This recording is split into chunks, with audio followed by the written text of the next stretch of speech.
Un coup dur pour les producteurs de betteraves sucrières. Le gouvernement ne renouvellera pas la dérogation qui permettait d'utiliser des néonicotinoïdes, un insecticide efficace contre les pucerons, mais qui fait beaucoup de mal également aux abeilles.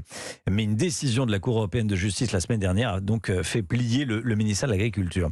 Inès Zegloul avec nous. Bonjour Inès. Bonjour. C'est une victoire pour les défenseurs de l'environnement, on peut le dire. Oui, les néonicotinoïdes ont la réputation de tuer les abeilles, mais dans les champs de betteraves, ils servent à éliminer les pucerons et éviter les épidémies de jaunisse, raison pour laquelle la France avait obtenu dérogation auprès de l'Union européenne. Mais c'est bel et bien terminé, une décision saluée par les défenseurs de la nature. Mathieu Orphelin, directeur général de la Ligue pour la protection des oiseaux.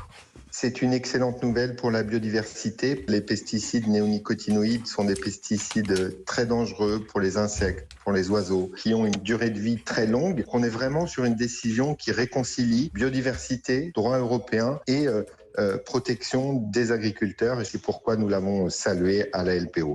Mais une décision brutale pour les betteraviers à seulement 2 mois des semis. Ils craignent un épisode de jaunisse semblable à celui de 2020 qui avait provoqué la disparition de 60% de leur récolte. Frank Sander, président du syndicat des betteraviers français, s'inquiète d'une nouvelle perte de productivité sur le long terme.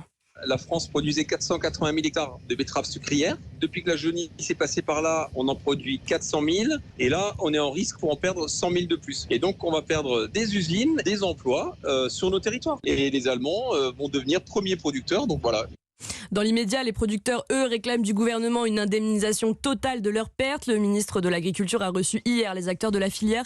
Un plan de soutien devrait être mis en place dans les prochains jours. Merci beaucoup Inès. C'est vrai que c'est un gros sujet. Les néonicotinoïdes sont dangereux pour les abeilles, mais effectivement, il faut aider les betteraviers et ne pas acheter des betteraves dans des pays qui ne sont pas aussi vertueux que nous. Merci beaucoup Inès. Midi.